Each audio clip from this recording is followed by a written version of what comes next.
सना, आपने यकीनन खिताब सुना कौमी असम्बली में, बड़ी गर्मा गर्मी, बहुत अहम खिताब हुए, यकीनन आपने भी सुना, पॉइंट भी आपने नोट डाउन किए। और बिलावल भुट्टो ने बहुत अच्छा उन्होंने कहा कि भारत के तैयारों को उन्होंने मच्छर करार दिया।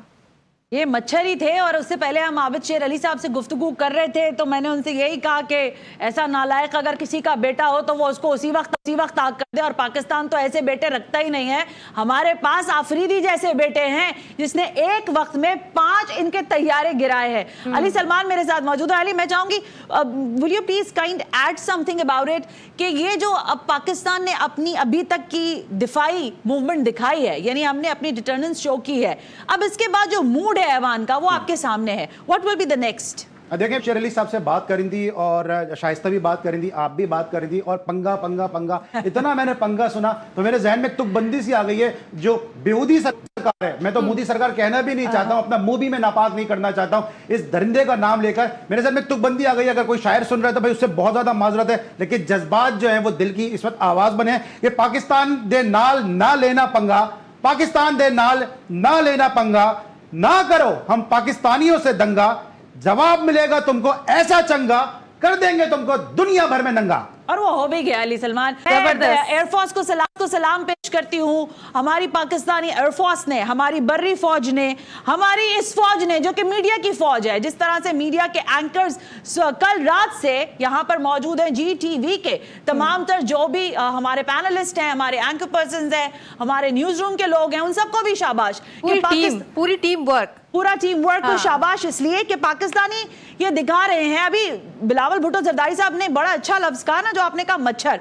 देखिए, इन्होंने मासूम बच्चों को निशाना बनाया है। प्राइम मिनिस्टर अभी कहकर गए हैं कि वो एक नमाज जनाजा पढ़ने के लिए आर्मी चीफ के साथ जा रहे हैं। इसको हल्का मत ले इंडिया। ये बात बबांगे दोहल पूरी दुनिया को बता रहे हैं कि अगर हम नमाज जनाजा पढ़ रहे हैं, जब इन लोगों की तदफीन हो जाएगी तो उसके बाद वो जवाब तैयार रखा हुआ है जो इंडिया को देना है। और पाकिस्तान ये जमा रखा हुआ था, ये सारे मामलात को देख रहा था। देखिए, रात की तारीकी में जो सारा किया है इसने ना, ये हमें पता था। हम तो कह रहे थे कि भाई तुम 36 घंटों में करोगे, तुम में इतनी तपड़ ही नहीं थी, तुमने 36 घंटे कुछ किया ही नहीं। 4 राफेल उड़ाए, उसको हमने लॉक किया और वापस तुमको भेजा।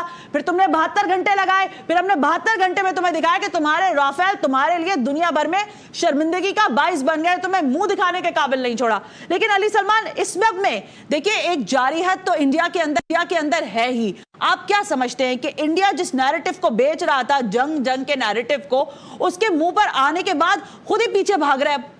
देखिए, इंडिया जो नैरेटिव बनाने की कोशिश कर रहा था दाखिली सतह पे भी और खारजी सतह पे भी, उन दोनों में उसको नाकामी का, हजीमत का और जिल्लत का सामना करना पड़ा है। आप देख सकती हैं कि जो नाम नहाद वहाँ पे जो नाम के मुसलमान हैं, जावेद अख्तर साहब, उनसे जिस तरह के स्टेटमेंट दिलवाए गए, इस तरह के स्टेटमेंट जो है उनके क्रिकेटर्स देते हुए नजर आए, जिस तरह के स्टेटमेंट उनके जो है वो सेलिब्रिटीज देते हुए नजर आए, उस पूरे नैरेटिव को पाकिस्तानी अफवाज ने, पाकिस्तान की जो ब्यूरोक्रेसी है, पाकिस्तान के जो पॉलिटिशियन है, पाकिस्तान की जो अस्करी और सिविल क़यादत है, इन दो सब ने मिलकर जो इस नैरेटिव को दफन कर दिया। और जिस तरह भी प्राइम मिनिस्टर साहब भी ये बात कर रहे थे, बिलावल भुट्टो जरदारी साहब भी ये बात कर रहे थे कि अभी तो से 5 जहाज गिराए, 5 की जगह अकबर का, और अगर हम जो है वो हौसले से काम नहीं लेते तो 5 से ये जहाज 10 भी गिर सकते थे। और क्या शायर ने क्या खूब कहा है कि जिंदगी की असल उड़ान अभी बाकी है, जिंदगी की असल उड़ान अभी बाकी है, गज़वा हिंद का इम्तिहान अभी बाकी है, अभी तो नापी है मुट्ठी भर ज़मीं हमने, अभी तो पूरा हिंदुस्तान बाकी है, और ये हिंदुस्तान मिटने के लिए बाकी